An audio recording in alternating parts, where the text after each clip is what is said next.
La Folie des hauteurs, le podcast montagne de France Bleu Isère, en partenariat avec alpinemag.fr. Aujourd'hui, Henri Reussel, une histoire à coucher dehors. S'il a participé à la conquête de plusieurs sommets pyrénéens au cours de la seconde partie du 19e, Henri Reussel a surtout laissé pour l'histoire des écrits trépidants et un ensemble de grottes percées dans les flancs du Vignemale. Toute sa vie, ce franco-irlandais pour le moins excentrique a poursuivi un projet fou. Le comte Reussel voulait habiter littéralement la montagne.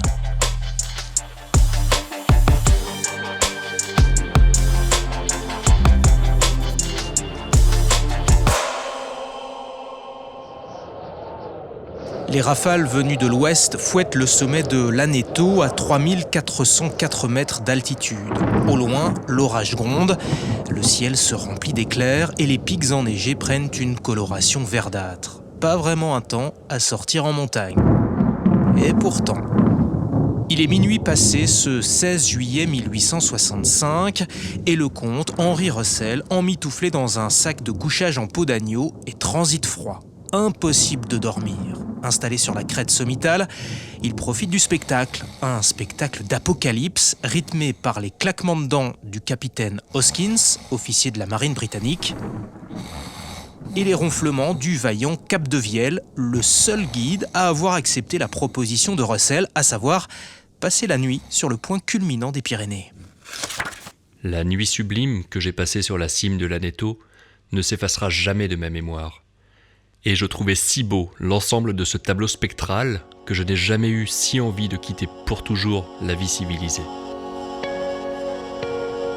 Henri Reussel, qui écrit ces lignes, est omnubilé par cette idée. Il veut rester là-haut, en montagne, le plus longtemps possible, et de préférence sur un sommet. Alors, pour assouvir sa passion, ce personnage atypique et bariolé va faire du bivouac un véritable art de vivre. Pour Monique Dolin-Dufresnel, Reussel, c'est avant tout l'oncle Henri. En réalité, il s'agit de l'oncle de sa grand-mère, son arrière-grand-oncle en somme. Il y a quelques années de cela, Monique Dolin-Dufresnel, historienne de formation, a voulu retracer dans un livre l'histoire extraordinaire de ce mythe familial. Un jour, je me suis dit, j'ai quand même allé voir au grenier de notre maison familiale dans le Gers, en Gascogne, qui appartenait à son frère, Franck. Et j'ai retrouvé une malle qui appartenait à Henri Reussel et à l'intérieur, tout un tas de documents, d'objets qui avaient été déménagés en 1942 lorsque mon arrière-grand-mère, donc l'épouse de Franck Reussel, la belle-sœur d'Henri, est décédée à Pau. C'était la guerre. Donc on a récupéré tout ça, on l'a entassé au grenier, puis on n'y a plus touché.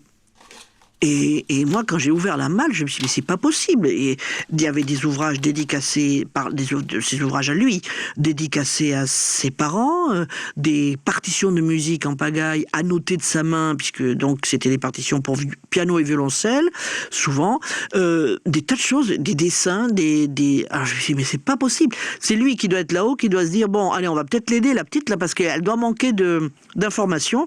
Alors, c'est pour ça que j'ai une grande tendresse pour lui, même si je ne l'ai jamais connu, bien évidemment. L'oncle Henri, personnage aussi cultivé que raffiné, aimait aussi, et peut-être plus que tout, être dehors et se confronter aux éléments. Un amour de la nature qui lui valut au passage quelques ennuis. Un soir, alors qu'il venait de crapahuter 17 jours d'affilée en pleine montagne, il voulut s'attabler dans une auberge de Couflins, en Ariège. C'est complet! Mais on lui ferma la porte au nez à 2 reprises. Il faut dire qu'après un tel séjour en altitude, son accoutrement et sa mine n'inspiraient pas vraiment confiance. La 3e auberge fut la bonne. On lui servit un magnifique gigot d'agneau, mais quand des douaniers poussèrent la porte de l'établissement... « Service des douanes, présentez vos papiers !» On lui demanda son passeport et comme il n'en avait pas, on l'emmena. Et c'est ainsi que, pris pour un vulgaire brigand, l'aristocrate fut conduit sans ménagement au cachot. Henri Reussel, ne l'oublions pas, est comte, pas parmi les plus fortunés, non, mais son père, propriétaire de terres agricoles en Irlande, lui verse une rente, un revenu suffisant pour qu'il n'ait rien à faire, sinon s'adonner à ses 2 passions, les Pyrénées et la musique. Pendant l'hiver, entre 2 voyages à Londres, il séjourne à Pau où il fréquente les bals et les salons mondains. il est un hôte aussi apprécié que recherché. Dans les dîners, ce grand échalas aux épaules et aux moustaches tombantes n'a pas son pareil pour captiver l'auditoire. C'était pas un mégalomane, il était conscient de son étrangeté, voilà, c'était plutôt un original, on va dire plutôt ça, un original. Mais un original qui savait qu'il était original et qui entretenait son originalité. En particulier, il avait toujours, comme on le voit d'ailleurs sur certaines des photographies du livre, il avait souvent un pantalon à damier. D'ailleurs, il se faisait faire un certain nombre de pantalons à damier qu'il mettait à tour de rôle, mais il était toujours avec un pantalon à damier. Et puis sur sa veste, il y avait toujours une pochette d'une couleur extravagante, rouge, bleu, jaune, très pétard, comme on dirait maintenant. Et il entretenait, surtout à la fin de sa vie, ce personnage. Il était peut-être un peu cabotin. Voilà, je lui concède d'être cabotin. Au cours de ses dîners en ville, Henri Russell raconte avec force détail ses voyages au bout du monde. Dans ce récit exotique, on croise des cavaliers mongols, des espions russes et des Maoris dont les parents avaient, comme le prétend Russell, goûté de l'homme. Ce n'est pas un mythomane, mais un aventurier, un vrai. Entre 1857 et 1861, il fait quasiment le tour du monde et visite les Amériques, l'Océanie et l'Asie. Il traverse notamment la Sibérie sur un traîneau en plein hiver. Par moins 50, il faisait si froid, raconte-t-il, que même la vodka gelait. Après la Sibérie, il frôle la mort dans le désert de Gobi. Au prix de 1000 épreuves, Henri Russell parvient enfin à rejoindre Pékin. Mais à l'époque, il n'y a pas de relation diplomatique entre la France et l'Empire du Milieu. Alors, par crainte de se voir expulsé, il tente de se faire passer pour un citoyen russe et se fait appeler Russelov, un pseudo vite trouvé, mais qui ne trompe personne. Le comte sans papier est démasqué et aussitôt renvoyé d'où il vient. Autrement dit, le voilà contraint de traverser à nouveau le terrible désert de Gobi. Heureusement, Russell est doué d'une solide constitution. Il en réchappe et de retour en France, il raconte son incroyable aventure dans un livre intitulé « 16 000 lieues à travers l'Asie et l'Océanie », un ouvrage très remarqué à l'époque, comme le souligne Monique Dolin-Dufresnel. À tel point d'ailleurs qu'il a servi de modèle à Jules Verne pour le personnage de Phileas Fogg dans Le Tour du Monde en 80 jours. Et Russell a fait un récit de son voyage en Sibérie, que Jules Verne également a un petit peu plagié, voire copié, dans Michel Strogoff. Ils se sont rencontrés ? Ah oui, ils se connaissaient très bien. Ils faisaient partie tous les deux de la Société française de géographie. Ils se connaissaient. D'ailleurs, dans deux de ses livres quand même, c'est-à-dire Michel Strogoff et un autre livre moins connu qui s'appelle La maison à vapeur et qui se passe en Inde, Jules Verne fait référence au voyageur Henri Russell, qu'il écrit d'ailleurs avec un seul L. Mais le nom, parce que Russell c'est avec 2 L. Mais ils se connaissaient, bien sûr. Henri Russell est un personnage romanesque qui a aussi laissé son nom sur les sommets des Pyrénées, son massif de prédilection. On lui attribue une trentaine de premières ascensions comme le cylindre du Marboré dans le cirque de Gavarnie, le pic des Gours Blancs ou encore le Petit Nétou près de l'Aneto, rebaptisé depuis Pic Russell. Sans compter la première ascension hivernale du Vignemale réalisée en février 1869 avec le guide Henri Passet et son oncle Hippolyte, une famille de guides à laquelle il restera fidèle tout au long de sa vie. Ce jour-là, il se sent, écrit-il, au centre d'un paradis de neige. Cette première hivernale est d'ailleurs assez remarquable à une époque où la montagne se parcourt exclusivement au beau jour. Et ce n'est pas un hasard si Russell a choisi le Vignemale. Avec ses 3298 mètres d'altitude, ce n'est entre guillemets que le 16e sommet des Pyrénées, mais le premier côté français, et le premier aussi dans le cœur de notre conte, une véritable obsession. Henri Russell ne veut plus seulement monter au Vignemale, il veut y habiter, oui, y habiter. L'aristocrate franco-irlandais cultive un goût immodéré pour les nuits passées à la belle étoile quand il n'y a plus aucun bruit hormis celui du vent. Et c'est lui, Russell, qui va en quelque sorte inventer le sac de couchage tel qu'on le connaît aujourd'hui.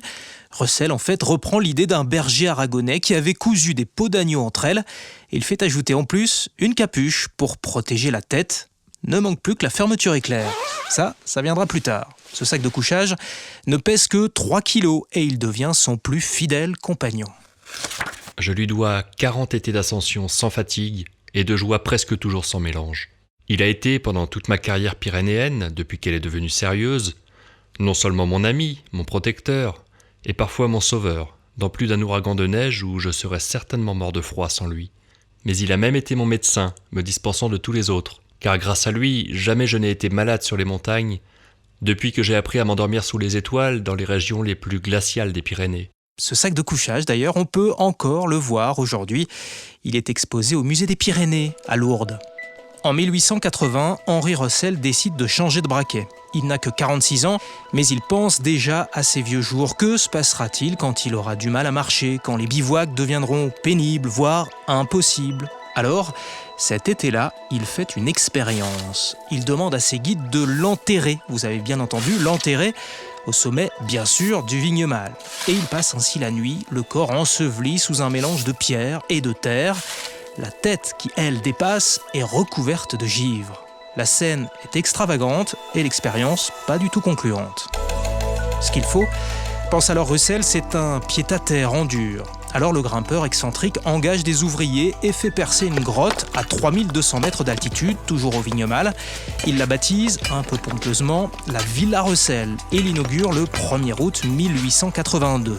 6 autres cavités suivront, toutes situées entre 2400 et 3280 mètres d'altitude. Russell est ici chez lui, et ce n'est pas qu'une image, car le préfet des Hautes-Pyrénées, figurez-vous, lui octroie une concession de 99 ans. La propriété du comte s'étend alors sur 200 hectares, sommet compris.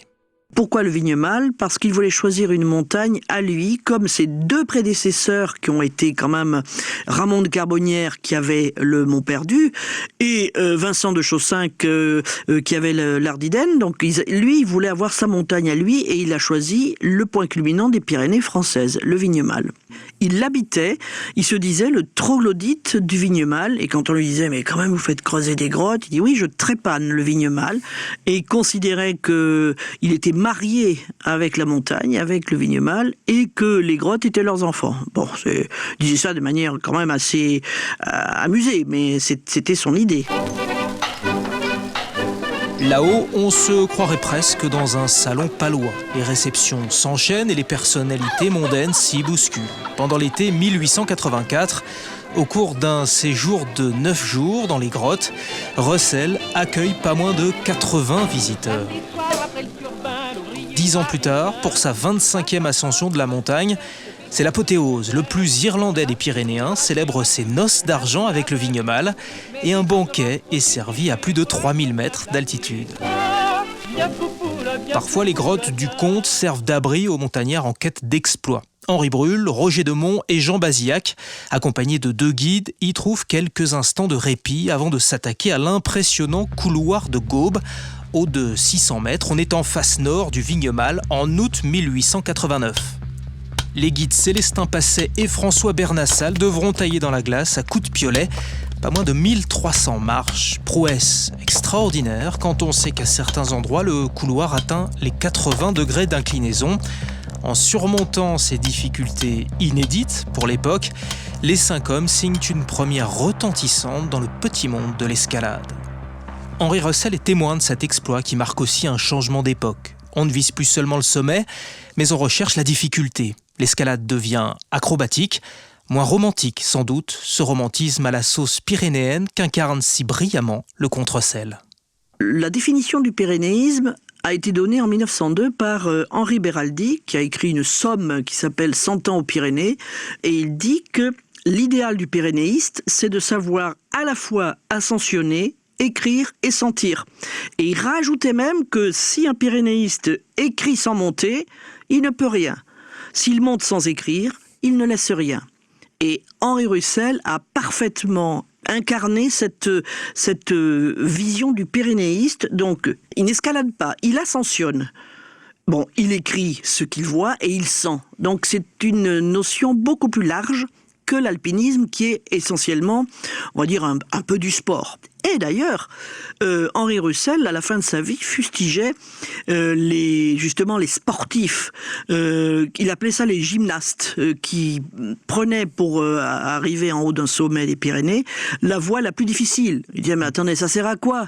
Et autant prendre la voie la plus facile. D'abord, comme ça, on prend le temps d'admirer la montagne plutôt que de se fatiguer. Alors, c'est en ça qu'il était peut-être un petit peu décalé.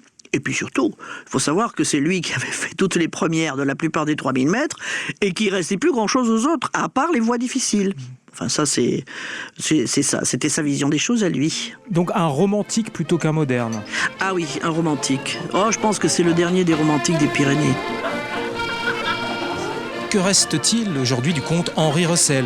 Des livres délicieux, une statue au pied du cirque de Gavarnie et des grottes. Vous les verrez si vous vous aventurez sur les pentes du Vignemale. Une fois là-haut, ayez une petite pensée pour Henri Russell et rappelez-vous, vous êtes ici, chez lui.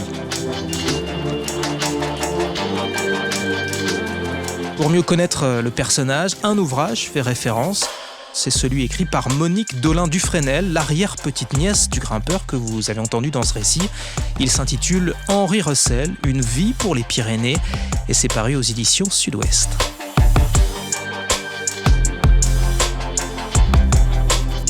La Folie des hauteurs, le podcast montagne de France Bleu Isère, en partenariat avec alpinemag.fr. Henri Russell, une histoire à coucher dehors. Réalisation Simon Berthier. Récit Lionel Cariou. Merci à Monique Dolin-Dufresnel.